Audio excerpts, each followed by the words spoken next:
Hi, എല്ലാവർക്കും പുതിയ വീഡിയോയിലോട്ട് സ്വാഗതം. അപ്പോൾ ഇന്ന് നമ്മൾ കപ്പിലാണ് ഒരു കേക്ക് ഉണ്ടാക്കാൻ പോകുന്നത്. അതും 1 മിനിറ്റ് മതി ഉണ്ടാക്കാൻ വേണ്ടിയിട്ട്. 1 മിനിറ്റ് കൊണ്ട് റെഡിയാവുന്ന കേക്ക് എങ്ങനെയാണ് ഉണ്ടാക്കാമെന്ന് നമുക്ക് നോക്കാം. ഇതിന് വേണ്ടിയിട്ട് ഞാനൊരു സാധാരണ ചായയുടെ കപ്പ് എടുത്തിട്ടുണ്ട്. ഇതിലോട്ട് 3 ടേബിൾ സ്പൂൺ മൈദ ചേർക്കണം. പിന്നെ 2 ടേബിൾ സ്പൂൺ കൊക്കോ പൗഡർ ചേർക്കണം. അതിനുശേഷം 3 ടേബിൾ സ്പൂൺ പഞ്ചസാര ചേർക്കുക. സാധാരണ പഞ്ചസാരയാണ്, പൗഡർഡ് ഷുഗർ അല്ല.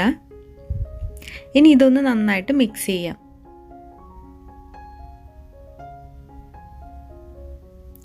ഇനി നമ്മൾക്ക് ഇതിലോട്ട് ഒരു നുള്ള് ഉപ്പ് ചേർക്കാം. ഒരു നുള്ള് ചേർത്താൽ മതി.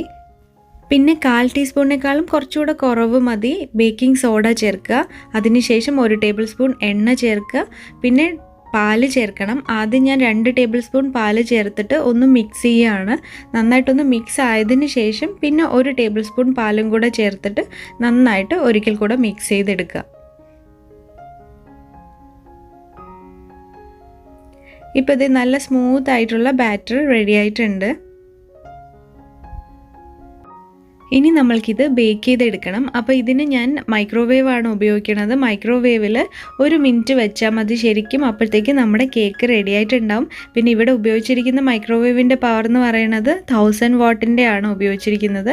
അപ്പോൾ അതുകൊണ്ട് 1 മിനിറ്റ് മതിയാവും. 1 മിനിറ്റ് ആയതിന് ശേഷം ഒരു 30 സെക്കൻഡ് അങ്ങനെ അതിനകത്ത് തന്നെ വെക്കണം. അതിന് ശേഷം പുറത്തോട്ട് എടുത്താൽ മതി. അപ്പോൾ നമ്മുടെ 1 മിനിറ്റ് ചോക്ലേറ്റ് കേക്ക് റെഡി ആയിട്ടുണ്ട്. നല്ല ഈസി ആയിട്ട് ഉണ്ടാക്കിയെടുക്കാം. അതേപോലെ തന്നെ ഇത് കണ്ടോ, നല്ല സോഫ്റ്റാണ്, നന്നായിട്ട് നല്ല ടെക്സ്ചറിലാണ് കേക്ക് കിട്ടിയിരിക്കുന്നത്. അപ്പോൾ എല്ലാവരും ഇതൊന്ന് ട്രൈ ചെയ്ത് നോക്കണേ. ട്രൈ ചെയ്തതിന് ശേഷം നിങ്ങളുടെ അഭിപ്രായങ്ങളൊക്കെ കമൻറ്റ് ചെയ്യാൻ മറക്കരുത്. അപ്പോൾ ഇനി അടുത്തൊരു വീഡിയോയിൽ അടുത്തൊരു റെസിപ്പി ആയിട്ട് കാണാം. എല്ലാവർക്കും താങ്ക്സ്. Bye bye.